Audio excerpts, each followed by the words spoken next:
Hey everyone, in this video I'm going to show you an often overlooked feature of Omnisphere. What we're going to look at is the MIDI export feature in the sequencer section. This lets you use a totally different synth to play any tune you make in Omnisphere. I must apologise for my voice first of all. I'm just getting over a cold and, well, voice is on the fritz, but I couldn't leave you without a video this week. So before we dive in, I've actually noticed that nearly 70% of you who watch my videos haven't hit that subscribe button. Could you help me out and just click it? It's that big button that says subscribe. It tells YouTube that you like my videos. Thanks everyone. Now let's jump back in. I've already set up a sequence in Omnisphere and I've picked out a sound from another synth that I want to use. So the sound is... So a nice little happy riff going on there. So what we want to do is go into the capture bit here. And if I click on capture button at the bottom right of this sequencer section, it lets you grab 1 bar, 2 bars, 4 bars, 8 bars and up to 16 bars of the sequence. The overall length of the captured MIDI file is going to be directly related to the tempo of your DAW. So if you have a slowish sort of like rhythm, sort of 60 beats PM, and you set 16 bars, you're going to end up with a really long MIDI file, but Omnisphere will capture it all. So what I'm going to do now is say I want to collect what I want to capture 8 bars of music. So I'm going to select 8 bars. Now you'll see it starts flashing red and it came up with waiting for notes. Now when I start playing, that will go solid red and will capture the sequence.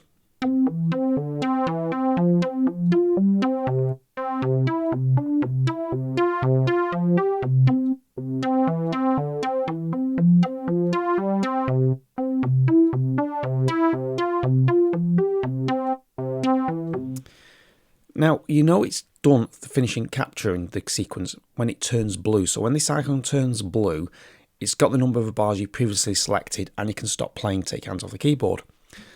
Now we've captured that part, click and hold this crosshairs button and drag it into your DAW into the track I want. Now I know on MIDI channel 2 on the other synthesizer I want to play this track. And what we get now is...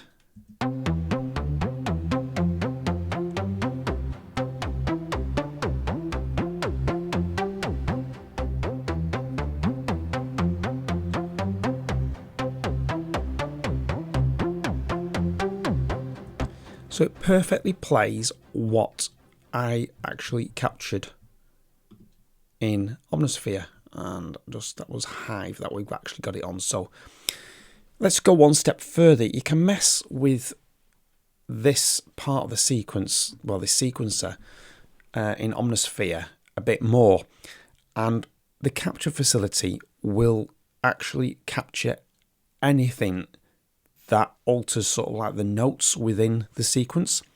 So let's demonstrate.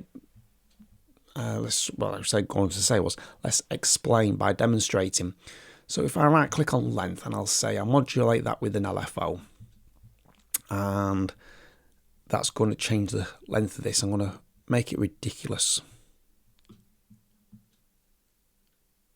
So the depth's full and the rate's quite quick, so it captures it. And what I'm going to do is also add some swing. Modulate with LFO, and I don't want a lot of swing. I want just a little bit of swing on there. So now we've got some modulation going, changing the length, it's changing the swing. Now if I press capture and I just want, let's go for just for 2 bars this time.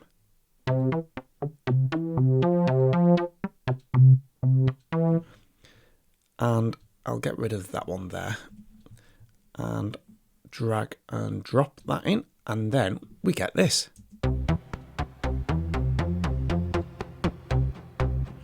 So it's the MIDI data has been captured as the swing and the note length. Now what we can do is if I just go into let's say Great for Bells, and I want to do slide, and I want to do just let's put these first 3 as slide here.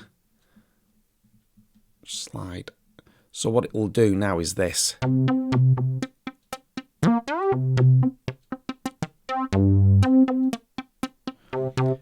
Let's also slide this one as well.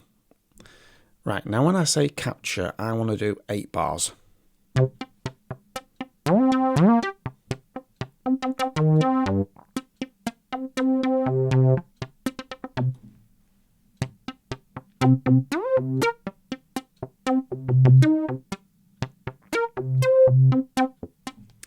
Now you notice I stopped playing partway through that just to see what happens. And we'll play this back and see if we capture the same performance.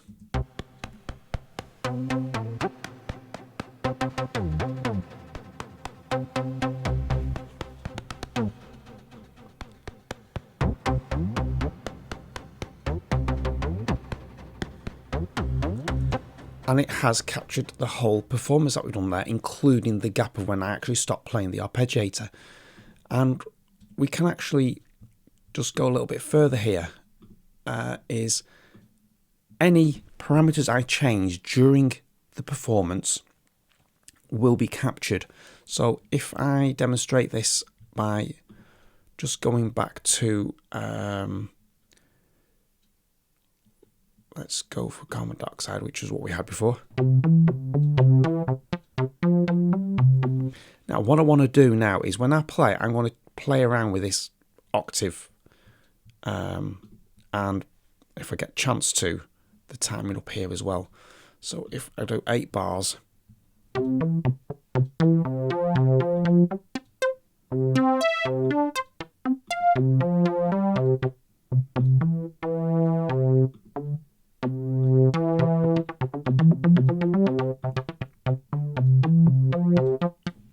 okay, we went a bit crazy there.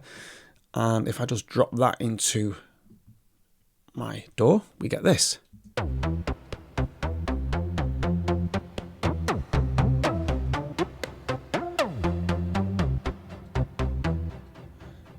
Now, what's happened there is it's not captured the clock change. So we know that Omnisphere will allow me to change anything to do with the notes to an extent. It won't allow me to actually capture clock speed changes, but that's no biggie. You can actually do that within your DAW yourself. That's not a problem. If I just capture one last bar, let's do 1 bar.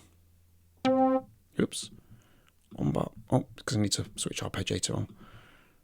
This is what the other thing you may have noticed is once capture's finished, it turns the arpeggiator off, which I'm not quite keen on. But here we go. I capture 1 bar. Right, if I drop that in now, and I can go into my DAW, close that, I'll finish with Omnisphere now, and just let's go to 16th grid. Now what I can do with this, I can use the MIDI tools within my DAW and say I want to mirror. There we go, that's what I was looking for. And now when I play this little sequence, just turn that round and put in second.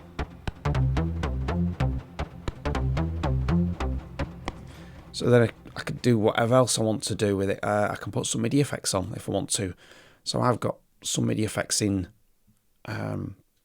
Cubase, and I can say, let's say I want to put some echo on. Let's go. I don't know what I'll do. 16th picture. There we go.